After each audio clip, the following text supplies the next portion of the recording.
Today, we're going to investigate the chilling case of a guy whose wife accused him of murder after he went out for cigarettes several hours later. The case descended into a web of inconsistencies, digital traces, and a blood-soaked deceit after what started as a chilling 911 call. Through a labyrinth of fabricated evidence, shifting accusations, and a last-ditch effort to cover up what happened, detectives were able to piece together the sad truth that almost led to the conviction of an innocent man. This past August 14th, 2021, at 11:06 p.m., the Chicago Police Department. A woman named Kalanda Rodas, who is 35 years old, dialed 911.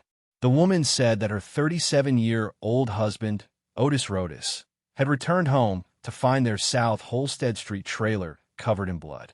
After sitting down, he reportedly said, "I had to finish it." Kalanda, who claimed to be terrified for her safety, said she suspected he had killed someone. He entered softly and looked agitated. Upon his departure to smoke outdoors, she promptly dialed 911. The 22nd District's officers showed up at The incident occurred at 11:22 p.m. A tranquil Otis was discovered perched on the front steps. He remained calm, showed no signs of injury, and answered the cops' inquiries. No event occurred during his detention. The laundry machine in the trailer was in the midst of a cycle when the cops discovered blood-stained garments, a white t-shirt, and pants inside. The water within the container had taken on a deep, almost crimson hue. In the restroom, someone had left a moist towel that had reddish stains on it.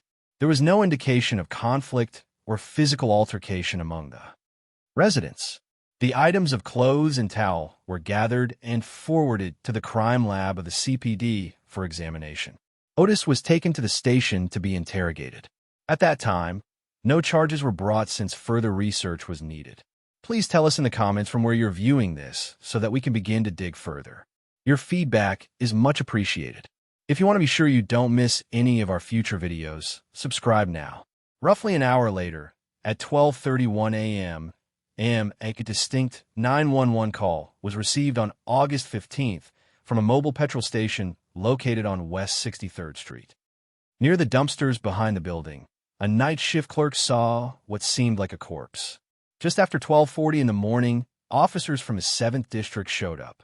They found a black man's lifeless body near the concrete wall behind the garbage cage, behind the station. At 12:56 a.m., medical personnel arrived at the site and declared the man dead, despite evident injuries to his head and neck. The victim was determined to be 39-year-old Emery Gant when his identification and wallet were retrieved from his pocket. A number of blunt signs of manual strangulation on the neck, as well as force injuries to the face and skull. Around his shoulders and upper chest, his garments were covered with blood. There were no signs of self-defense wounds on his limbs, which could indicate an unexpected or overwhelming assault. It was hard to tell if someone had been robbed. His phone was never found, and the wallet had cash in it. Up close, no weapon was detected. Time and place were so closely related that investigators started to wonder if there was a connection between the two occurrences. The gas station was little more than 15 miles away from the Rhodes dwelling on South Halsted. Otis became the prime suspect as soon as his blood-soaked clothes were discovered, in addition to his wife's allegation and his own refusal to speak. The CPD Homicide Division assumed jurisdiction over the investigation by early morning.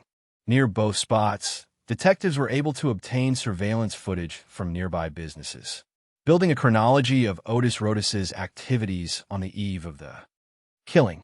Now that his clothing had been discovered, DNA and blood tests could be conducted quickly.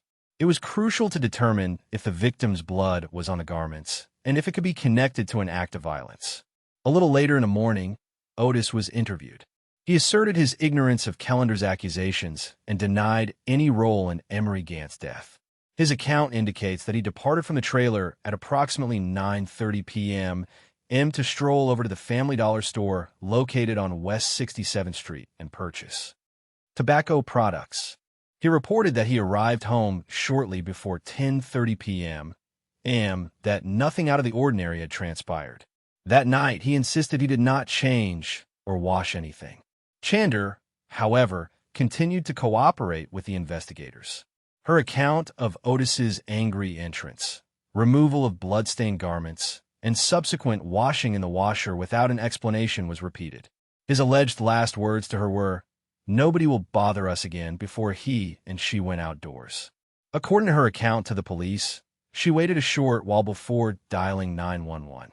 The witness, Otis, stated that as investigators that he departed from their mobile home around 9:30 p.m. On August 14th, cigarette purchase. According to him, he went alone to the Family Dollar on West 67th Street, a place he was already familiar with from his many trips there. He got home at about 10:30 p.m. After what he thought was an hour-long round trip. Claiming to have seen and spoken to no one on his walk, he insisted that nothing out of the ordinary had transpired. He denied ever having spoken to Emery Gant when pressed further on the subject for a long time and never felt the need to contact him. Otis further denied putting anything in the washing machine or changing into clean clothing when he returned. Chalander Rodas, on the other hand, presented a very different story. While speaking with the interviewer, she restated her statements to the 911 operator. It wasn't long after 11 o'clock when Otis made his way home, looking anxious and irritated in his plainly blood-stained jeans and white t-shirt. According to her, he walked into the laundry room before explaining what had transpired. While the washing machine was turned on, she added that after that he glanced at her and muttered, "Nobody will bother us again." Then he went outside to smoke. According to her, she used her personal cell phone in the kitchen to dial 911 after she waited for him to go outside. Chalander maintained composure and cooperation throughout questioning, according to investigators. She was very forthcoming with information and gave a detailed schedule. Except for her reaction to the question of whether or not there had been a history of conflict, she displayed no obvious symptoms of discomfort concerning domestic violence. She was emotional at that time, but she wouldn't elaborate. We studied the Family Dollar tape the next morning after retrieving it. Otis Rodas walked inside the business around 9:47 p.m., according to footage from the interior security system. He sported a spotless white tee and black basketball shorts. At 9:58 p.m., he left the store with a pack of cigarettes and a bottle of Pepsi, which aligns with his tale. Injuries, stains, or other signs of damage did not appear. Indications of fury. He didn't seem anxious or hurried as he paid in cash. Otis was seen heading northbound along South Halstead Street between 900 and 9 o'clock p.m., according to further CCTV from surrounding businesses. Along with 10:20 p.m., his step was slow and deliberate. He didn't seem to be talking to anyone and was completely alone. Throughout the pertinent time frame, none of the nearby cameras captured Otis leaving or entering the gas station area. This was in the region of West 63rd Street, which was subsequently the site of Emery Gant's body being discovered. The coroner estimated the time of death to be around 10:40 p.m., within a 15-minute margin, considering lividity and body temperature. Otis had already been seen traveling approximately 15 miles away in the opposite direction at that point. At this point, the forensic results from the blood-stained clothes discovered in the washing machine were still pending, but the inquiry started to change course due to the absence of physical evidence connecting Otis to the incident. But detectives were wary since they couldn't rule out the possibility of direct. Unfounded suspicions remained unresolved. Some unidentified role for Otis, such as aiding in the disposal of evidence or serving as an accessory, may have been theoretically conceivable. However, any explanation that would have placed him at the crime scene during the crucial time window encountered a major roadblock in the form of the surveillance film. The case's detectives started looking into the possibility that someone other than Chalander had thrown the clothes in the washing machine.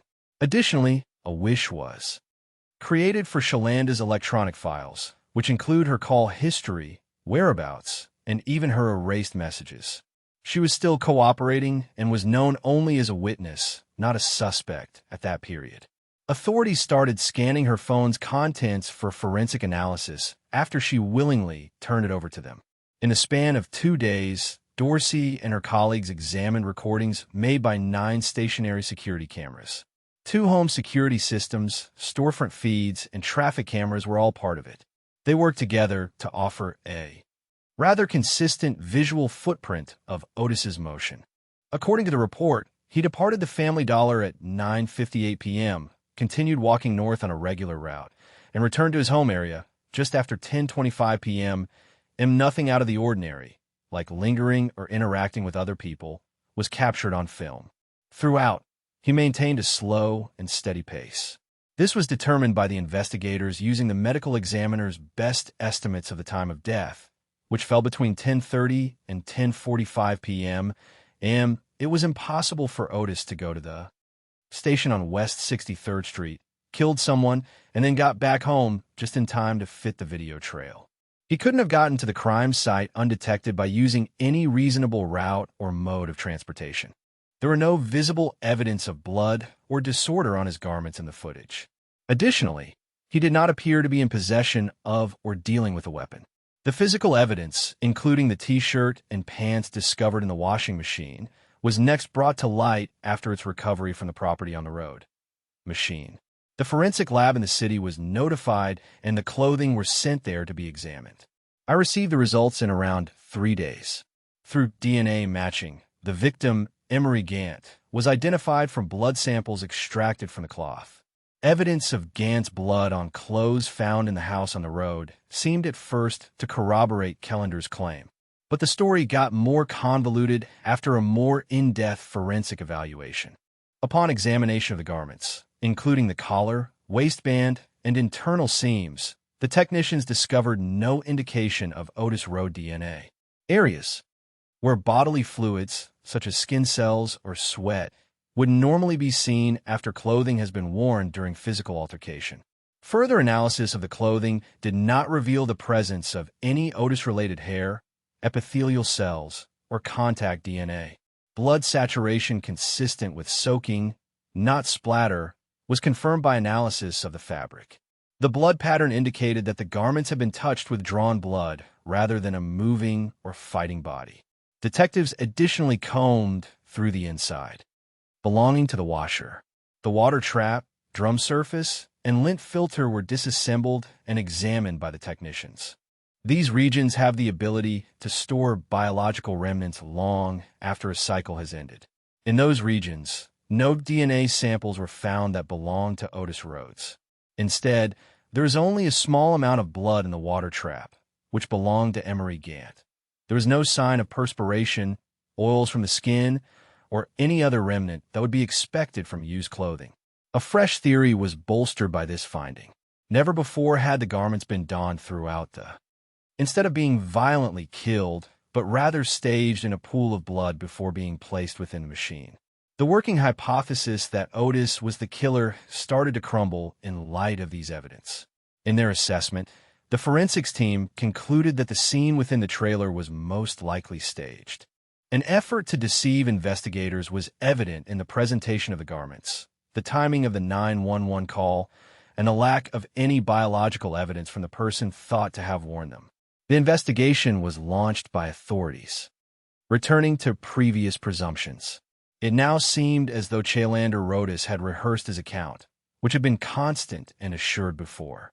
The original story hinged on her assertion that she saw Otis throw the blood-stained clothes into the washing machine. The emphasis changed, though, when Otis was physically removed from the site of the crime and his DNA was not found on the clothing. It started to be discussed among the investigators that Calanda might have staged the scene to deflect blame. The investigation into Calanda's phone was to be hastened at Detective Dorsey's request, during her willing cooperation, which had already been imaged. Data recovery from erased messages, locations, and image metadata was initiated by a digital forensics team. At the same time, the detectives re-interviewed the first responding police.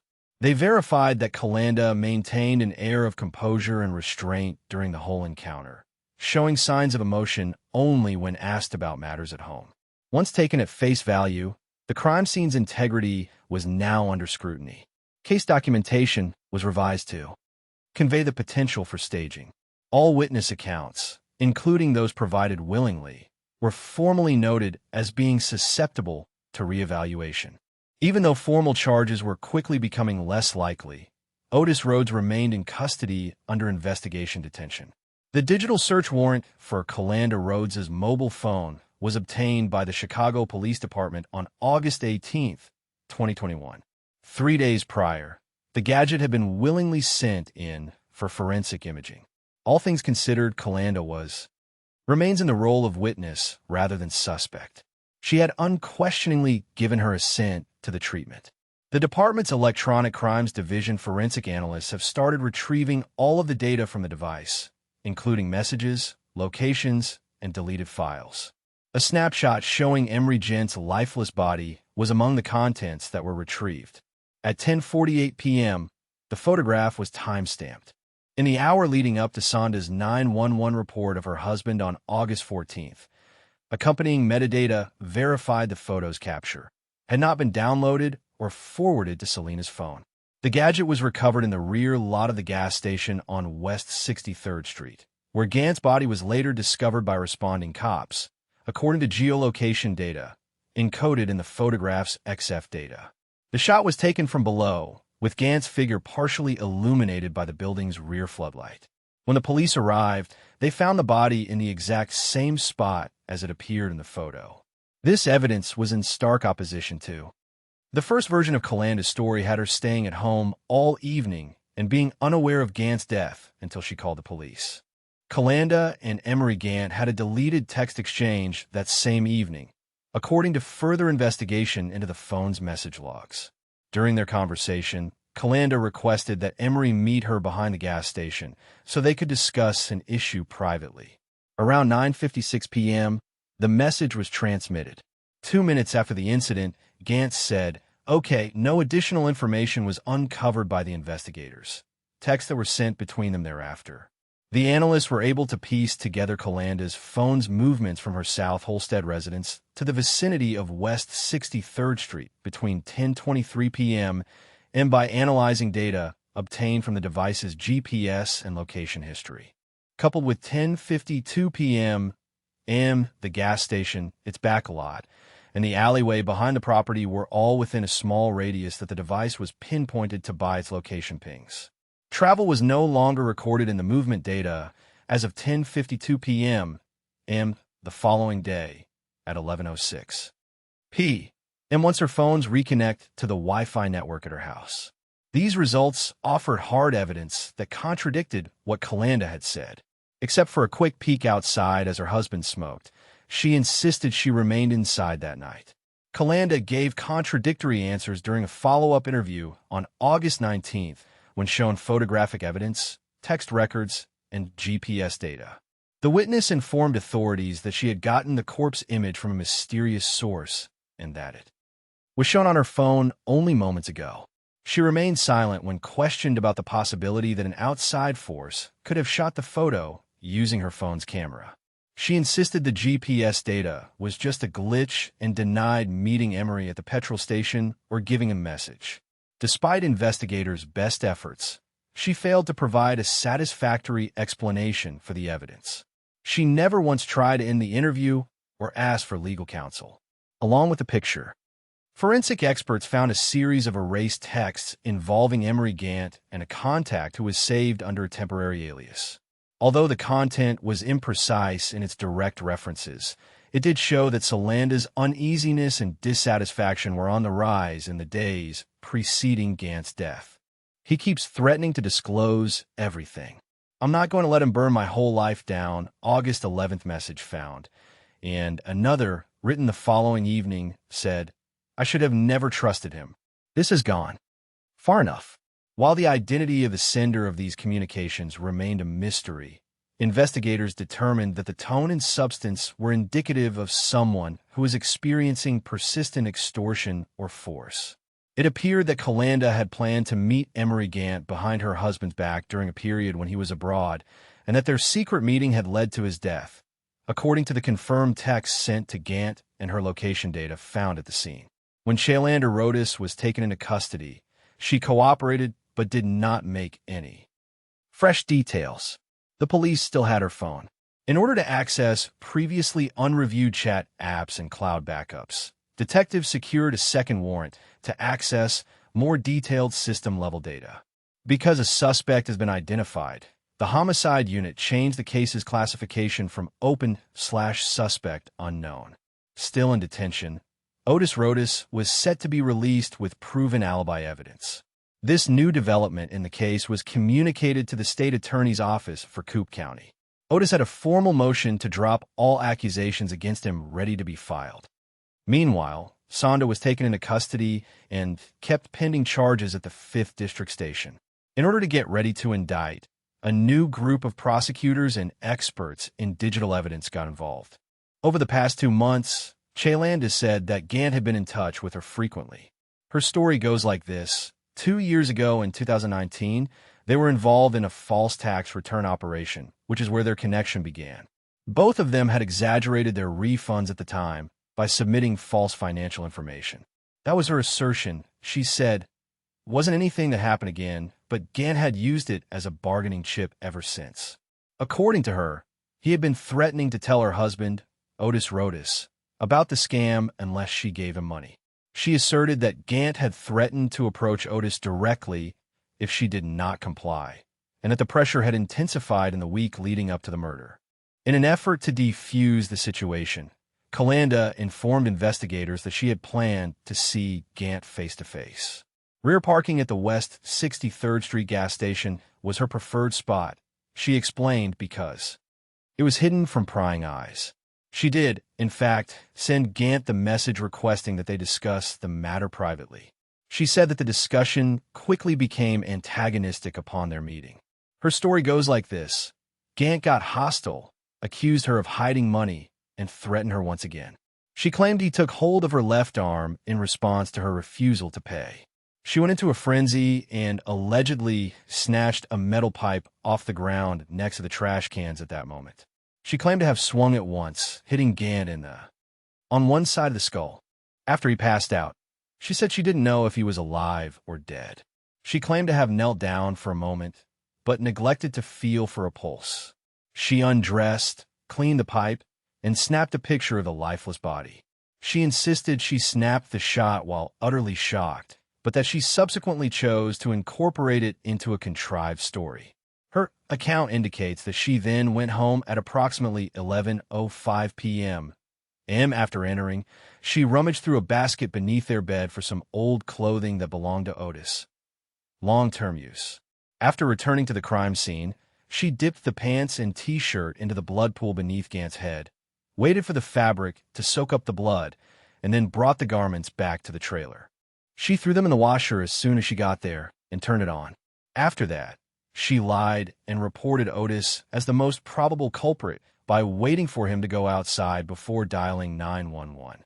Kalanda explained the reasons that she had gone to such extremes as a dread of the law and one's own consequences. She said her marriage was on the rocks because Otis had grown emotionally distant and financially domineering during the past few years. According to her, her relationship would end, and any stability she would be gone if the truth about the deception ever surfaced. She thought she could get out of her marriage and away from Gant's threat if she made her husband take the credit for the murder and fraud. After she confessed, the police asked for a fresh check of the neighborhood. Close to the petrol station, around 400 feet away from the gas station's back, in a drainage ditch behind a shuttered strip mall, was found a metal pipe that matched Kalanda's description. In addition to partial fingerprints belonging to Kalanda Rodas, the pipe revealed trace blood remnants that was positively identified as belonging to the victim, Emery Gant. The finding verified important points she had made in her statement. Both the first and second forensic analyses of Kalanda's phone corroborated her timeline. The initial correspondence with Gant, the snapshot with the timestamp, and details of her movements between 10:20 p.m. and at 11 in the evening. Everything squared with her updated story. Upon further examination, it was determined that the fabric had been stored for an extended period before being used, according to new testing. The presence of tiny fibers that could be mistaken for lint or dust in the seams suggests that these products have not been worn recently. Otis Rhodes was officially absolved of all suspicions by the Cook County State's Attorney's Office based on this evidence. August 22nd, a request was made to. The court has granted permission to dismiss any pending charges or investigation stays. Upon his release later that day, Otis chose not to address the media. He had the option to participate in victim assistance programs, but he declined. Calander Otis was officially charged with second-degree murder, obstruction of justice, tampering with physical evidence, and submitting a false police report by the Cook County State's Attorney's Office on September 2, 2021. In Cook County Circuit Court, she was arraigned and pleaded not guilty. "I am guilty." The state argued that she had tried to deceive detectives and manipulate a homicide investigation, which led to the denial of bail. The allegations were serious. The defense moved to suppress some digital evidence throughout the fall in pretrial motions, citing invasions of privacy as the reason. The court ruled that the digital search warrant was lawful because there was reasonable cause when it was given. The forensics team verified that all of the information retrieved from Calendar's, the phone, photos, GPS data, and erased text were recovered following all protocols and regulations regarding chain of possession. The six-day experiment began in January 2022. Physical forensic evidence corroborated the staging, and digital evidence contradicted Calendar's initial testimony. These pieces of evidence formed the basis of the prosecution's case. The photo of Emery Gant's lifeless body, captured on Calendar's phone and clearly showing the timestamp and geolocation data, was presented to the jury. Additionally, they were shown side-by-side camera footage that proved Otis Rodas couldn't have been in the area when a murder occurred. Forensic experts testified that the blood-soaked garments did not contain any DNA belonging to Otis and explained how the blood had seeped into the fabric after it had pooled, rather than when the wearer was actively moving. Experts went on to describe how the clothes could never have been worn because there were no skin cells, sweat, or transfer traces found within the washing machine. Throughout the duration of the crime, after retrieving the metal pipe from the ditch, detectives gave testimony regarding its discovery. Evidence from a lab that the blood belonged to Emery Gant and a partial fingerprint that was discovered on the weapon had the same pattern as Calander Rhodes. An ex-coworker of Calanda's testified before the jury, stating, "Sometimes I wish I could just reset my life with nobody in it." The prosecution utilized this anecdotal and out-of-date comment to infer underlying motive, a wish to remove herself from the people she perceived as controlling or dangerous in order to alleviate the pressures of her situation.